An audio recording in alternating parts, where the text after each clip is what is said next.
Good morning बच्चों। आज हम करेंगे कक्षा 5 की हिंदी के पाठ 4 जिसका नाम है हम भी सीखें। जो अब हम हल करेंगे इस पाठ के प्रश्न उत्तर। तो इसका जो पहला प्रश्न है वो है निम्नलिखित शब्दों के अर्थ शब्दकोश से खोजकर लिखिए। यानी कि ये कुछ शब्द दिए हैं इधर और इधर,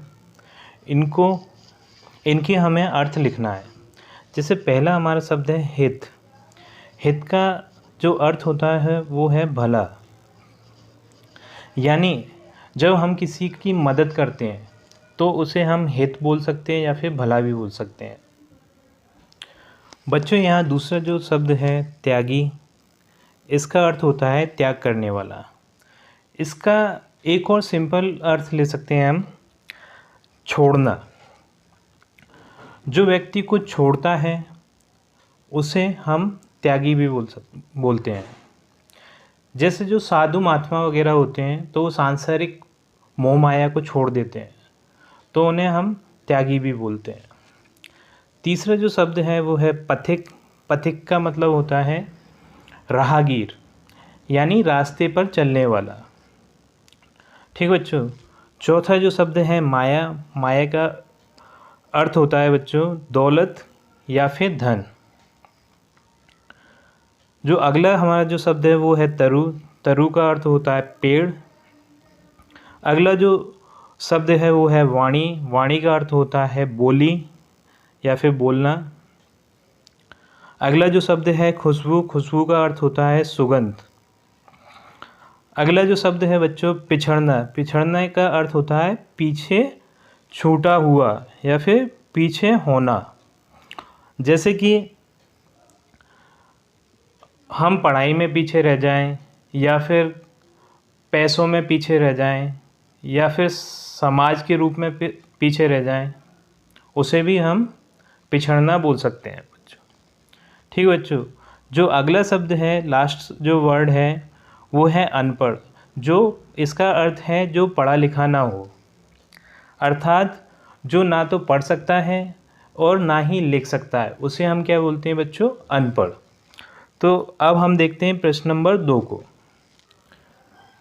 बच्चों अब हम आ चुके हैं प्रश्न क्रमांक 2 पर, जो है निम्नलिखित प्रश्नों के उत्तर दीजिए। इसमें जो का नंबर का प्रश्न है आपका ये कि अनपढ़ व्यक्तियों के प्रति हमारा क्या कर्तव्य है। तो इसका हम उत्तर देखते हैं, वो इस प्रकार होगा। बच्चों यहाँ हम आ गए हैं प्रश्न क्रमांक का के उत्तर पर, जो कि इस प्रकार है कि अनपढ़ व्यक्तियों को हमें पढ़ाना चाहिए।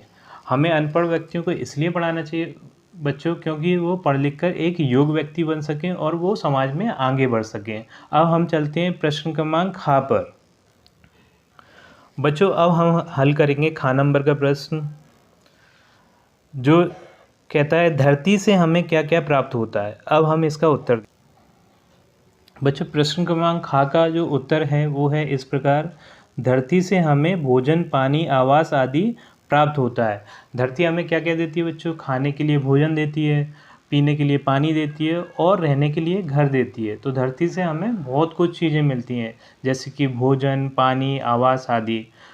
तो इसका जो उत्तर है धरती से हमें भोजन पानी आवास आदि प्राप्त होता है। ठीक है बच्चों। अब हम चलते हैं अगले प्रश्न की ओर, जो कि घ नंबर का है। बच्चों अब हम हल करेंगे ग नंबर का प्रश्न कि पेड़ हमारी सेवा किस प्रकार करते हैं, जिसका हम उत्तर इस प्रकार दे सकते हैं। बच्चों जो घ नंबर का प्रश्न का उत्तर है वो इस प्रकार है, पेड़ हमारी सेवा फल फूल सब्जियां छाया औषधियां आदि देकर करते हैं। तो पेड़ हमारी सेवा भिन्न भिन्न प्रकार से करते हैं। देखो वो खाने के लिए फल देते हैं हमें, और फूल देते हैं, और सब्जियां देते हैं, छाया देते हैं। ठीक है बच्चों, और औषधियाँ देते हैं।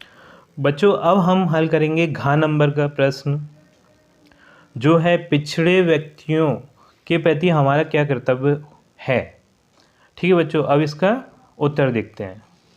बच्चों अब हम आ पहुँचे हैं प्रश्न क्रमांक घ के उत्तर पर। ठीक है बच्चों।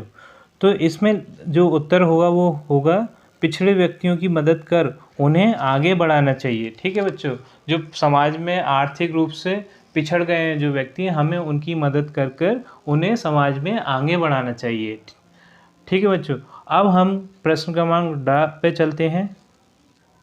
बच्चों अब हम करेंगे अड़ा नंबर का प्रश्न हल कि देश को आप क्या देना चाहते हैं और क्यों।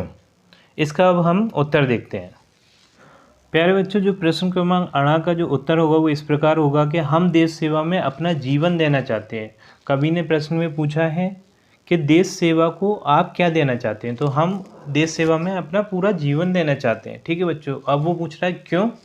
वो इसलिए क्योंकि देश भी हमें बहुत कुछ देता है, इसलिए हम देश सेवा में अपना पूरा का पूरा जीवन देना चाहते हैं। तो इसका जो उत्तर होगा वो इस प्रकार होगा बच्चों, हम देश सेवा में अपना जीवन देना चाहते हैं क्योंकि देश भी हमें वो सब कुछ देता है जिसकी हमें आवश्यकता है। ठीक है बच्चों, अब हम अगले प्रश्न की ओर चलते हैं जो कि 4 नंबर का है। बच्चों अब हम हल करेंगे 6 नंबर का प्रश्न हल, जो कि इस प्रकार है, देश हमें देता है सब कुछ, मैं कभी का सब कुछ से क्या आशय है, लिखिए। बच्चों 4 नंबर के प्रश्न का उत्तर कुछ इस प्रकार होगा, यहाँ सब कुछ से कवि का आशय है। कवि ने पूछा है देश हमारी आवश्यकता की सभी वस्तुएं देता है, जैसे भोजन, पानी, हवा, रोजगार, शिक्षा, समाज आदि। ये सब चीज़ें हमें कौन देता है बच्चों, देश देता है। ठीक है, तो सब कुछ से यहाँ इन चीज़ों से आशय है। ठीक है बच्चों, अब चलते हैं हम अगले प्रश्न की ओर। बच्चों अब हम इस पाठ का प्रश्न क्रमांक 3 को हल करेंगे, जो कि है कोष्टक में सही शब्द चुनकर रिक्त स्थानों की पूर्ति कीजिए। तो यहाँ हमें रिक्त स्थानों की पूर्ति करना है वाक्यों को पढ़कर। जैसे कि हम पहला रिक्त स्थान ले लेते हैं, सूर्य से हमें प्राप्त होता है। तो सूर्य से हमें क्या प्राप्त होता है बच्चों, यहाँ 3 ऑप्शन दिए गए हैं इस जगह पर। तो हमें रोशनी प्राप्त होती है कि पानी प्राप्त होता है, क्या अंधकार प्राप्त होता है। तो बच्चों सूर्य से हमें रोशनी प्राप्त होती है, तो इस वाले रिक्त स्थान में रोशनी आ जाएगा। जो खा नंबर का जो रिक्त स्थान है वो है पेड़ों से हमें प्राप्त होता है। तो पेड़ों से हमें क्या प्राप्त होता है बच्चों, यहाँ 3 ऑप्शन दिए हैं, धूप प्राप्त होती है, फल प्राप्त होते हैं कि पानी प्राप्त होता है। तो बच्चों पेड़ों से हमें फल प्राप्त होते हैं, तो इस वाले रिक्त स्थान में हम लिख देंगे फल। ठीक है बच्चों, जो अगला ग नंबर का रिक्त स्थान है वो है हवा से हमें प्राप्त होता है। तो हवा से हमें क्या प्राप्त होता है, भूख तो नहीं होती बच्चों, प्यास भी नहीं होती, हमें हवा से जीवन प्राप्त होता है। ठीक है बच्चों, तो इस वाले रिक्त स्थान में हम जीवन लिख देंगे। अगला हम रिक्त स्थान करते हैं घा नंबर का, वो है दीपक से हमें प्राप्त होता है। दीपक से हमें क्या प्राप्त होता है, अंधेरा नहीं, अंधेरा तो नहीं होता, छाया भी नहीं होती, उजाला, हाँ इस वाले रिक्त स्थान में आएगा उजाला, हमें दीपक से उजाला प्राप्त होता है। ठीक है बच्चों इस पाठ का जो चौथे नंबर का प्रश्न है वो है कविता की पंक्तियों द्वारा पूर्ति कीजिए। ठीक है बच्चों, कविता की इस जगह पर कुछ पंक्तियां दी हैं, जैसे ये लिखा है औरों को भी हित हो जिसमें। अब यहाँ क्या है, इस जगह पर खाली स्थान है जो कि मैंने भर दिया है बच्चों, जिससे आपको आसानी हो देखने में। ठीक है, तो मैंने क्या लिखा है, औरों का भी हित हो जिसमें हम ऐसा कुछ करना सीखें। ठीक है बच्चों, आप प्यारे बच्चों अब हम आ गए खा नंबर की पंक्ति पर, जो है हम मेहनत के दीप जलाकर। ठीक है बच्चों, ये क्या है, किताब में आपकी दी है और खाली एक रिक्त स्थान दिया है इसके नीचे, तो उसे हमें कंप्लीट करना है। तो वहाँ रिक्त स्थान में क्या करना है, हमें नया उजाला करना सीखें। ये हमें बुक में से देख के लिखना है, जो कि मैं पहले ही लिख चुका हूँ, आप आराम से यहाँ से देख कर लिख सकते हैं। तो ये कैसे होगी पूरी पंक्ति, हम मेहनत के दीप जलाकर नया उजाला करना सीखें। ठीक है बच्चों, अब हम करेंगे गा नंबर का पंक्ति को पूरा, जो इस प्रकार है, देश हमें देता है सब कुछ, देश हमें देता है सब कुछ, हम भी तो कुछ देना सीखें, हम भी तो कुछ देना सीखें। तो यहाँ से देखकर आप इन पंक्तियों को पूरा कर सकते हैं बच्चों। ठीक है, अब हम चलते हैं भाषा अध्ययन के प्रश्न क्रमांक 1 पर। ठीक है बच्चों अब हम आ पहुँचे हैं आपकी पाठ्य पुस्तक के इस पाठ के भाषा अध्ययन वाले पोर्शन पर, जिसका पहला प्रश्न है, निम्नलिखित शब्दों का शुद्ध उच्चारण कीजिए तथा उन्हें वाक्यों में प्रयोग कीजिए। इस जगह पर आप देख रहे हैं कुछ शब्द दिए हैं, उनका पहले हमें उच्चारण करना है, फिर उसके बाद उनका वाक्यों में प्रयोग करना है, यानी कि उन्हीं शब्दों से हमें वाक्य बनाना है। तो जो आपका पहला शब्द है उसका उच्चारण है बच्चों मिट्टी, दूसरे शब्द का उच्चारण है वाणी। तीसरे शब्द का उच्चारण है पथिक। चौथे शब्द का उच्चारण है रोशनी। पांचवें शब्द का उच्चारण है अनपढ़। छठे शब्द का उच्चारण है पिछड़ा। तो प्यारे बच्चों, ये तो इन शब्दों के उच्चारण हो गए। अब इनके वाक्यों में प्रयोग करने के लिए हम चलते हैं अपनी नोटबुक के पृष्ठ पर। प्यारे बच्चों, हम अपने नोटबुक के पृष्ठ पर आ पहुँचे हैं और जो शब्द हमें प्रश्न क्रमांक 1 में दिए थे उन्हीं शब्दों के हमने यहाँ वाक्य बनाए हुए हैं। तो जो पहला हमारा शब्द था मिट्टी, उसका जो वाक्य बनेगा वो होगा, देश के वीर पुरुष देश की मिट्टी के लिए अपनी जान तक न्यौछावर कर देते हैं। ठीक है बच्चों। अब जो दूसरा शब्द है वाणी, इसका जो वाक्य बनेगा वो है, व्यक्ति को अपनी वाणी में मिठास रखना चाहिए। ठीक है। जो तीसरा जो शब्द है पथिक, जिसका अर्थ होता है राहगीर या फिर यात्री। ठीक है बच्चों। अब इसका हम वाक्य प्रयोग करेंगे, पथिक को थकने पर पेड़ की छाया में आराम कर लेना चाहिए। तो राहगीर जब थक जाता है तो दोपहरी में उसे पेड़ की छाया में आराम करना चाहिए, क्योंकि पेड़ की छाया कैसी होती है बच्चों, एकदम शीतल होती है, ठंडी होती है। बच्चों, जो अगला शब्द है रोशनी, उसका वाक्य बनेगा हमारा, बच्चों को अच्छी रोशनी में पढ़ना चाहिए। यानी कि कम लाइट में नहीं पढ़ना चाहिए, उन्हें ज़्यादा लाइट में पढ़ना चाहिए। ज़्यादा लाइट में पढ़ने का मतलब ये है उनकी आँखों पे जो बैड इफ़ेक्ट पड़ता है कम लाइट की वजह से, तो वो नहीं पड़ेगा, इतना ज़्यादा नहीं पड़ेगा ज़्यादा लाइट में पढ़ने से। ठीक है बच्चों। अब हम अगले वर्ड की तरफ चलते हैं, अगले शब्द की तरफ चलते हैं, जो कि है अनपढ़। तो अनपढ़ का जैसे कि हमें अर्थ पता है, जो पढ़ा लिखा नहीं होता उसे हम क्या कहते हैं, अनपढ़। ठीक है बच्चों। तो इसका जो वाक्य में प्रयोग होगा वो इस प्रकार होगा, अनपढ़ व्यक्ति अपने जीवन का विकास नहीं कर पाता है। यानी अनपढ़ व्यक्ति अपने जीवन का विकास नहीं कर पाएगा बच्चों, क्योंकि उसे ना तो अच्छा रोजगार मिलेगा और ना ही उसका अच्छा व्यक्तित्व बनेगा बिना शिक्षा के। ठीक है बच्चों। अब हम चलते हैं अगले शब्द की ओर, जो कि है पिछड़ा। पिछड़े का मतलब ये है जो पीछे रह जाता है। ठीक है बच्चों। जो पीछे रह जाता है किसी भी रूप में रहे, चाहे, ठीक है, चाहे पढ़ाई में पीछे रहे, चाहे आर्थिक स्थिति में पीछे रहे, चाहे सामाजिक स्थिति में पीछे रहे, जो पीछे रह जाता है उसे अपन क्या कहते हैं, पिछड़ा। ठीक है। तो इसका जो वाक्य में प्रयोग बनेगा वो होगा, अशिक्षा के कारण व्यक्ति पिछड़ जाता है। सही बात है, बिल्कुल। अशिक्षा के कारण पिछड़ता है व्यक्ति, क्योंकि वो अपना विकास नहीं कर पाता, और जब विकास नहीं कर पाता तो वो पिछड़ जाता है। ठीक है। अब बच्चों हम चलते हैं इस पाठ के अगले प्रश्न की ओर। बच्चों अब हम हल करेंगे इस पाठ के भाषा अध्ययन के प्रश्न क्रमांक 2 को, जो कि इस प्रकार है। निम्नलिखित शब्दों के सामने उनके पर्यायवाची शब्द दिए हैं, इनमें एक शब्द सही नहीं है, उस पर गोला लगाइए। जैसे कि हम इस प्रश्न में देख सकते हैं, यहाँ कुछ शब्द दिए हुए हैं इस साइड और इस साइड, इनके क्या दिए हैं, पर्यायवाची शब्द दिए हैं, लेकिन उनमें से एक गलत है, मतलब एक उसका पर्यायवाची नहीं है। जैसे पहला जो दिया है हमें का नंबर का, वो है तरु। तो तरु के यहाँ से 3 तो पर्यायवाची होंगे, लेकिन एक नहीं होगा। अब उस एक पर हमें क्या करना है, गोला लगाना है बच्चों। ठीक है बच्चों। तो हम देखते हैं तरु का वृक्ष तो होता है, पादप भी होता है, लेकिन लता नहीं होती। लता का मीन्स होता है बेल। लता का क्या मीन्स होता है, बेल।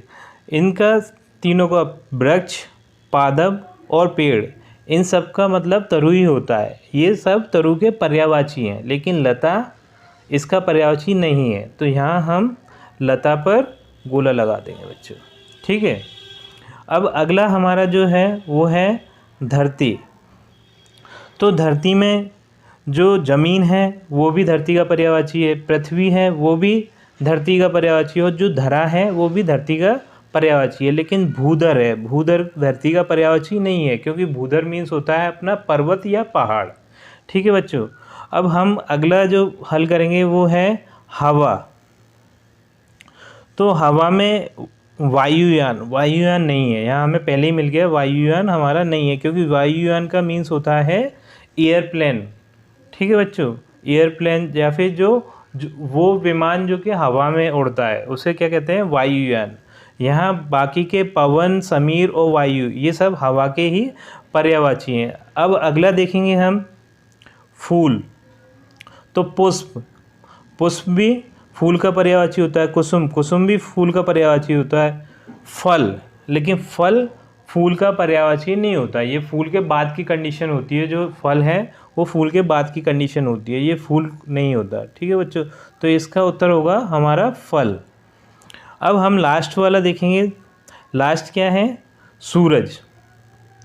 तो सूरज में दिनपति, दिनपति सूरज का ही पर्यायवाची है। भास्कर, भास्कर भी सूरज का पर्यायवाची है। लेकिन रजनीपति, रजनीपति सूरज का पर्यायवाची नहीं है। ये इसका मीन्स होता है चंद्रमा। ठीक है बच्चों, और दिनकर भी सूरज का पर्यायवाची है, तो हम रजनीपति पर गोला लगा देंगे। अब हम हल करेंगे इसका प्रश्न क्रमांक 3। इसके लिए हम चलते हैं हम अपने बुक के पृष्ठ पर। बच्चों अब हम हल करेंगे इस पाठ के भाषा अध्ययन के प्रश्न क्रमांक 3 को, जो कि इस प्रकार है। निम्नलिखित वाक्यों को शुद्ध कीजिए। यहाँ कुछ वाक्य दिए हैं लेकिन वो शुद्ध रूप नहीं है, यानी कि उनका कोई अर्थ नहीं निकलता। उनके जो शब्द हैं वो एक सीक्वेंस में नहीं जमे हुए, एक क्रम में नहीं जमे हुए, इसलिए उनका अर्थ नहीं निकलता। अब इन्हीं शब्दों का, इसी वाक्य के इन्हीं शब्दों का प्रयोग करके हमें एक अर्थपूर्ण वाक्य बनाना है, यानी कि एक वाक्य का शुद्ध रूप बनाना है। तो मैंने क्या किया है कि इस साइड वाक्य के शुद्ध रूप करके लिख दिया है। जैसे कि पहला जो वाक्य है हमारा अशुद्ध फॉर्म में, अशुद्ध रूप में, देश को हमें कुछ सीखना है देना, इसका कोई अर्थ नहीं निकलता। देश को हमें कुछ सीखना है देना, लेकिन इसका जो शुद्ध रूप होगा वो इस प्रकार होगा, हमें देश को कुछ देना सीखना है। ठीक है बच्चों। अब जो दूसरा जो हमारा अशुद्ध वाक्य है वो है नया जीवन हवा देती है। इसका भी कोई अर्थ नहीं निकल रहा, कोई मीनिंग नहीं निकल रहा, ये मीनिंगलेस है बच्चों। तो इसका जो शुद्ध रूप होगा वो होगा हवा नया जीवन देती है। ठीक है बच्चों। अब हम इसका अगला अशुद्ध वाक्य देख लेते हैं, ग नंबर का। वो है धरती पर होती है खेती। ये भी एक अशुद्ध रूप है। इसके भी जो शब्द हैं वो है ना एक क्रम से नहीं जमे हुए, तो जो इसका शुद्ध रूप होगा वो होगा बच्चों धरती पर होती खेती है। ठीक है बच्चों, धरती पर होती खेती है, ये इसका क्या है? शुद्ध रूप है, और ये अशुद्ध रूप है। अब हम इसका अगला वाक्य देख लेते हैं, अशुद्ध रूप में है जो, वो है पेड़ देता छाया है। ठीक है बच्चों, और इसका जो शुद्ध रूप होगा वो होगा पेड़ छाया देता है। ठीक है, ये इसका शुद्ध रूप है। अब हम इसी पाठ के अगले प्रश्न को देखते हैं। बच्चों जो इस पाठ का जो अगला प्रश्न है, प्रश्न क्रमांक 4, वो है निम्नलिखित शब्दों में से विशेषण चुनकर अलग कीजिए या फिर अलग लिखिए। ठीक है बच्चों, तो सबसे पहले हम ये समझ लेते हैं विशेषण होता क्या है। जो शब्द किसी शब्द के विशेषता बताते हैं उन्हें हम विशेषण कहते हैं। ठीक है बच्चों, चाहे वो दूसरा वाला शब्द हमारा क्रिया हो सकती है या फिर संज्ञा हो सकती है, कुछ भी हो सकता है, लेकिन उनकी जो शब्द विशेषता बताएंगे तो उन शब्दों को हम विशेषण कहते हैं। जैसे कि हम यहाँ देख लेते हैं इन शब्दों में, जैसे पहला हमारा जो शब्द दिया है वो है नया जीवन। ठीक है, तो नया जीवन में जो नया है, ये जो नया लिखा है वो हमारी क्या है? जीवन की विशेषता बता रहा है। ये वाला शब्द जीवन की विशेषता बता रहा है, तो ये नया क्या हो जाएगा? यहाँ विशेषण हो जाएगा। तो इसे हम अलग एक जगह पर लिखकर दिखा देंगे कि जो नया है वो विशेषण है। दूसरा जो हमारा शब्द है जलती दोपहरी, इसमें जलती, ये जलती क्या है? विशेषण है। तीसरा जो शब्द है वो है खुशबूदार फूल, इसमें खुशबूदार विशेषण है। चौथा जो शब्द है नए फूल, इसमें नए विशेषण है। पांचवा जो शब्द है अनपढ़ बालक, इसमें अनपढ़ विशेषण है। छठा जो शब्द है प्यासी मिट्टी, इसमें प्यासी विशेषण है। और अगला जो शब्द है नया उजाला, उसमें नया विशेषण है। और अंतिम जो शब्द है त्यागी तरु, इसमें त्यागी विशेषण है। अब इसके बाद हम करते हैं बच्चों प्रश्न क्रमांक 5 को हल, जो इस प्रकार है, निम्नलिखित शब्दों के विलोम शब्द लिखिए। ठीक है बच्चों, इस प्रश्न में कुछ हमें शब्द दिए हैं, जैसे हित, प्रकाश, प्रारंभ, सुगंध, जीवन, नया। तो इन शब्दों के हमें क्या करना है, विलोम शब्द लिखना है, यानी कि उल्टे। ठीक है, जैसे हित का अहित हो जाएगा। इसके लिए हम क्या करते हैं बच्चों, अपने पाठ के पृष्ठ पर चलते हैं। बच्चों अब मैंने क्या किया है, जो हमारे शब्द दिए थे उन शब्दों के विलोमों को लिख दिया है यहाँ। ठीक है, जिससे आपको आसानी होगी लिखने और पढ़ने दोनों में। ठीक है बच्चों, तो हम जो पहला शब्द है हमारा उसे देखते हैं। पहला शब्द है हमारा हित। हित का विलोम होता है अहित। हित मीन्स किसी का भला करना, ठीक है, किसी की हेल्प करना। और अहित मीन्स किसी का बुरा करना। ठीक है बच्चों, हमारा जो दूसरा शब्द है वो है प्रकाश। ठीक है बच्चों, ये दिया है प्रकाश। इसका जो विलोम होगा वो होगा अंधकार। प्रकाश मीन्स रोशनी, अंधकार मीन्स अंधेरा। अब जो तीसरा हमारा जो शब्द है वो है प्रारंभ। प्रारंभ का मीन्स होता है स्टार्ट करना, शुरुआत करना। इसका विलोम होगा अंत। अंत का मीन्स है एंड करना या फिर ख़त्म करना। ठीक है बच्चों, जो अगला हमारा जो शब्द है वो है सुगंध। इसको हम खुशबू भी बोलते हैं। और इसका जो विलोम होगा वो होगा दुर्गंध। ठीक है बच्चों, और जो अगला हमारा जो शब्द है वो है जीवन। जीवन का विलोम होगा मरण। और जो लास्ट शब्द है नया, इसका विलोम होगा पुराना। ठीक है बच्चों, अब हम चलते हैं इसी पाठ के अगले प्रश्न की ओर। अब बच्चों हम आ गए हैं इस पाठ के प्रश्न क्रमांक 6 पर, जो कि इस पाठ का अंतिम प्रश्न भी है। इसे हम पढ़ते हैं। क्या दिया है, दिए गए वाक्यों में रेखांकित शब्दों के बहुवचन में बदलकर पुनः वाक्य लिखिए।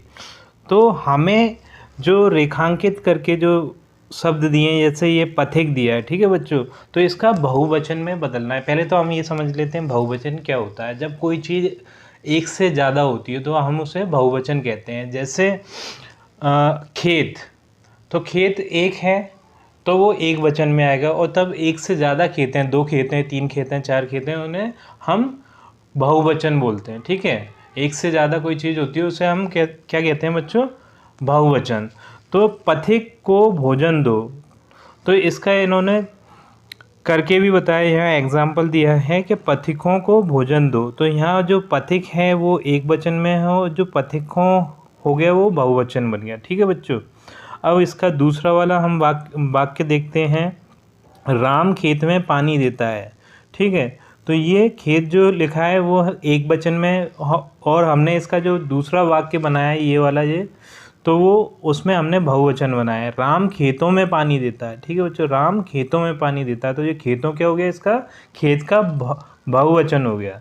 अगला हम वाक्य देखते हैं कि पेड़ की छाया शीतल होती है। तो ये पेड़ क्या है, एक वचन है, और इसका यहाँ हमने सेंटेंस बनाया कि पेड़ों की छाया शीतल होती है। तो ये जो पेड़ों हो गया, तो ये पेड़ों क्या है, ये बहुवचन में हो गया। ठीक है बच्चों, अब अगला हम सेंटेंस देखते हैं, अगला वाक्य देखते हैं कि फूल पर तितली बैठी है। तो ये फूल क्या है, एक वचन है, और यहाँ हमने इसका जो वाक्य बनाया है बहुवचन में कि फूलों पर तितली बैठी है, तितलियाँ बैठी हैं। ठीक है बच्चों, फूलों पर तितलियाँ बैठी हैं। तो जो फूलों, ये क्या हो गया, इसका फूल का बहुवचन हो गया। ठीक है बच्चों, अब जो अगला हमारा वाक्य है वो है फल को खराब होने से बचाना चाहिए। ठीक है बच्चों, तो ये फल एक वचन में है, और यहाँ हमने जो इसका बनाया है बहुवचन है वो हो गया फलों को खराब होने से बचाना चाहिए। फलों क्या हो गया, यहाँ बहुवचन हो गया, इसका फल का बहुवचन क्या हो गया, फलों। इसी तरीके से जो डा नंबर का वाक्य है वो है त्यागी तरु से कुछ सीख लेना चाहिए। तो यहाँ जो तरु है वो एक वचन में है, और फिर हम इसका जो वाक्य बनाएंगे बहुवचन में वो होगा त्यागी तरुओं से कुछ सीख लेना चाहिए। त्यागी तरुओं से, तरुओं क्या हो गया, यहाँ बहुवचन हो गया। ठीक है बच्चों, अब लास्ट वाला वाक्य हम देखते हैं यहाँ, अनपढ़ को शाला में पढ़ने भेजिए। अनपढ़ को शाला में पढ़ने भेजिए। ठीक है बच्चों, तो यहाँ अनपढ़ क्या है, एक वचन है, और फिर इसी का ही हमने बहुवचन में जो वाक्य बना है वो है अनपढ़ों को शाला में पढ़ने भेजिए। तो यहाँ अनपढ़ों क्या हो गया, बहुवचन। ठीक है बच्चों, इसी के साथ ये वीडियो एंड होती है बच्चों। अगर आपको हमारी ये वीडियो पसंद आई हो तो इसे लाइक करें, शेयर करें, सब्सक्राइब करें और आगे भी इसी तरीके की वीडियो देखते रहें। ठीक है बच्चों, थैंक यू।